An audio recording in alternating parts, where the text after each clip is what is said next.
In a world where we trust technology to ferry us safely from one place to another, sometimes fate decides to take a different path. This is the story of Flight 237, a journey that began in the sky, but would end as a desperate battle for survival against all odds. On a seemingly ordinary afternoon, Flight 237 took off from New York City, bound for Los Angeles. Among its passengers were 12 families, a renowned author on a book tour, and a group of friends heading to a wedding celebration. As they climbed through the clouds, none could have known that their destiny was about to take a drastic and irreversible turn. In the cockpit, Captain David Harrison and First Officer Sarah Mitchell were a picture of calm professionalism, but the skies ahead held a dark secret. "Captain, I'm detecting severe weather ahead." "We need to change our route," Sarah warned.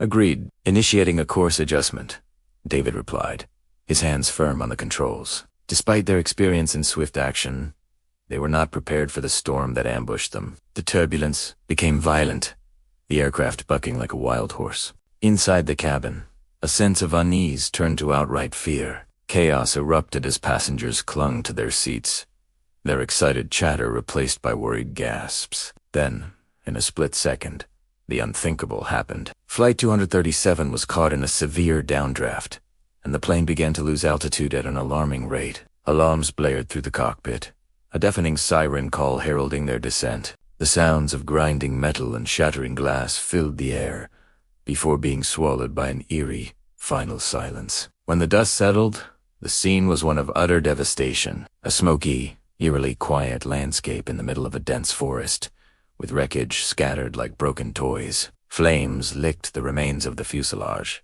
For the few who survived the catastrophic impact, a new reality dawned. Stranded in the middle of nowhere, with little hope of immediate rescue, they now faced an unprecedented challenge.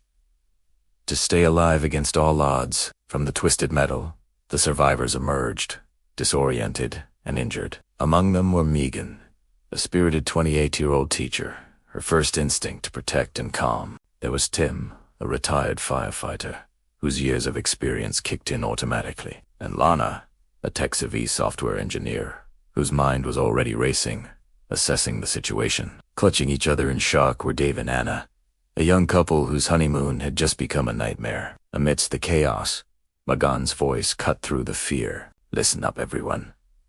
We need to find water, food, and figure out how to signal for help. We can't panic." Tim, his authoritative presence, a source of strength, nodded in support. "Agreed. Let's split into two groups. One will search for supplies, the other will work on building a signal fire." Lana, already rummaging through a backpack, held up her findings. "I found a few things here. Some water, snacks, a flashlight. We should check the other bags for more supplies."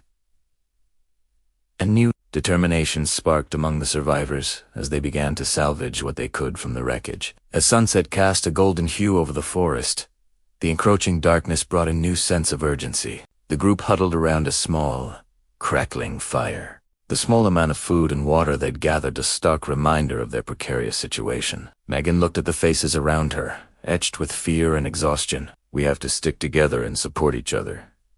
Anyone have any ideas on how we can find help?" A small voice broke the silence. It was Anna, her eyes suddenly bright with an idea. "What if we used the emergency transmitter? There should be one in the cockpit that survived the crash." Tim nodded approvingly. "Great idea. But it could be a long trek back to the main wreck." A murmur of agreement went through the group. They had a plan. Te Adopi. Teamwork was their only chance, and they were ready to take it. At dawn, a small party set out, venturing back towards the main wreckage. The forest, though hauntingly beautiful, was filled with hidden dangers. A snake slithered through the underbrush, a silent reminder that they were not alone.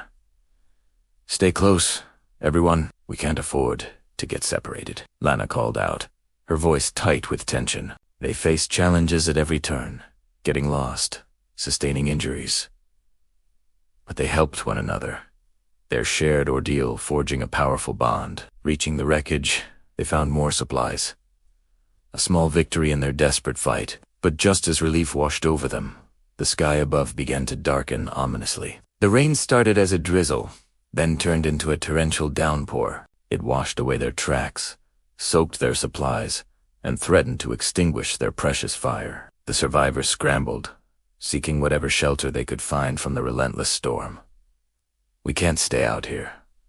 We need real shelter," Megan shouted over the wind. The harsh reality of their situation crashed down on them with the same force as the rain. Nature itself seemed determined to break their spirit. This was no longer just about survival. It was a war against the elements, and they were losing. Thanks for watching our story unfold. The journey of these survivors is a testament to the strength of the human spirit. If you were moved by their story, please hit that like button and subscribe for more incredible tales of survival and resilience. We'll see you in the next video.